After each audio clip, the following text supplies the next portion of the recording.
Good morning, everybody. John here. I'm standing on a pier in a very famous lake here in Taiwan called Sun Moon Lake. It is a very unique lake because actually is the largest natural freshwater lake in Taiwan. It's in the central part. It's about an hour and a half south, kind of like south central of the city of Taichung. It's very accessible by the freeway to get here, either going to the southern part of the lake or to the northern part of the lake. I want to take this video to introduce you to some things that you actually can do here in Sun Moon Lake. First of all, I'm taking the video on the southern part of the city part here. As you can see behind me, it's pretty early.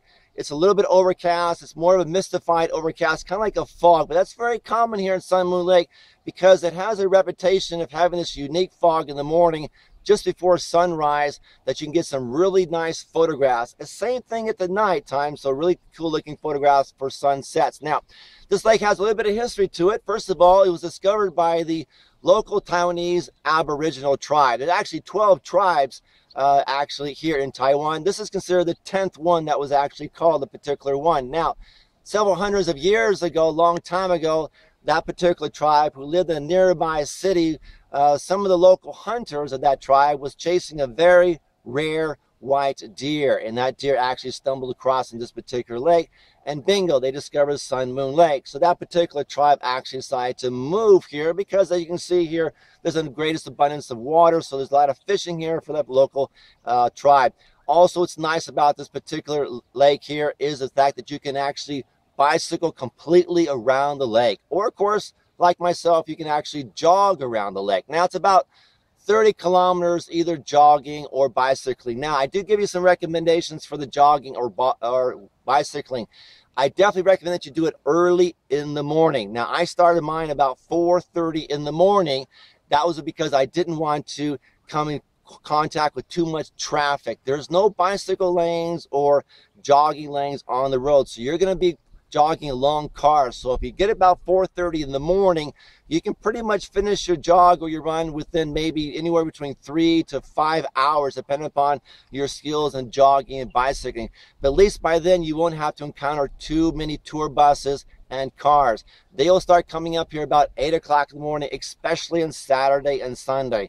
During the weekday, Monday through Friday, you're okay, but I still recommend early in the morning. Plus, you'll be able to get some nice photographs while you're jogging, bicycle around. Now, what can you do at Sun Moon Lake? You can do a few things.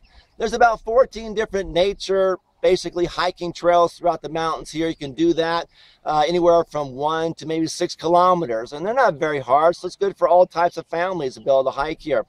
There are two different cities here. I'm in this southern city, which is a small little town here.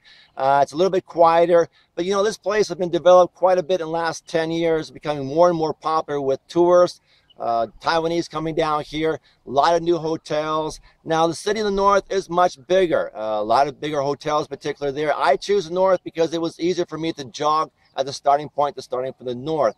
The north has a little bit of a marketplace, which is kind of convenient at night for eating and shopping.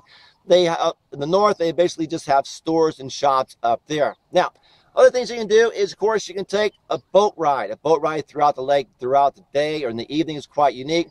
And another thing you can do, actually, there's a gondola that will take you up to the mountain about less than 2 kilometers. It takes you to the Aboriginal Cultural Center of the tribe that I mentioned to you earlier. They do their natural native dances there. You can do a lot of shopping up there. And there's actually like a small amusement park, like a little bit of a water park up there. It takes maybe about 250 Taiwan dollars to go up the gondola. I definitely recommend maybe an all-day event there if you're going to do that. And also, it's nice. You can actually, if you want to, you can rent maybe a banana boat. Maybe you can do renting some kayaking. And, of course, fishing. A lot of locals here like to fish, especially starting maybe 5 o'clock in the morning. And you know what's nice? You don't want to spend money on a hotel. You can come up here and you can camp. There are some camping areas also, guys. And actually, I have one friend just send me a message on Facebook actually yesterday that he actually was here last week and he actually was camping right along the water and maybe was fishing. I'm not sure. But when I was jogging yesterday morning, I did see quite a few people camping along the water and fishing early in the morning, about 5 o'clock. Very, very unique. Now, shopping. A lot of shopping is designed around the Aboriginal tribe that actually lives on the lake here around the surrounding area. So you're going to see a lot of kind of like native art, especially the owl. A lot of carving of the owl. What's so special about the owl here? Well, basically, it's a good luck symbol for women that are pregnant. So it's basically an honor, kind of like an honor tradition for them to worship the owl here in Sun Moon Lake. Now, you won't see that owl around the lake any longer because of too many tourists. But if you actually were to go up into the mountain areas, maybe get a chance to see some owl there. Of course, a lot of deer here. I think it's a wonderful place for a 1-day or a 2-day trip. Like I said, you can bicycle, you can jog, you can take basically a motorbike. You can rent motorbikes either in the southern city or the northern city. The food is not very expensive whatsoever, so it's very affordable. And some unique, different kinds of food here, which I've tried 3 different ones that I did not see at any of the markets in where I live in Hsinchu or in Taichung or even Taipei. So I think that's quite unique. And it doesn't get very windy here, actually, even during the day. So it's a very, very cool. It's not going to be very hot here. And basically, this video is taken basically in the first part of June here. So it's very, very cool right now. I really like it. It's a very enjoyable particular area. And actually, the local natives here that basically work in the shops and the hotels, they're very, very friendly, and their English is pretty good. I was quite impressed with them. Their English is quite good, and they're very helpful and very friendly. Definitely, this, like I said, there's 12 different tribes here that have been named in Taiwan. This is the one that's number 10, actually. So, like I said, I can't think of anything else I can tell you. Like I said, if you get a chance to come up to Sun Moon Lake here, it's in the central part of Taiwan. I think it's a great 1-day or 2-day trip. By the way, the hotels are about maybe $1,500 to about $7,000 per night. I was lucky. I got a really nice hotel. It's brand new. It's pretty spacious. Has a unique bathtub. It had an ocean. It has a view of the lake itself. So it's pretty good.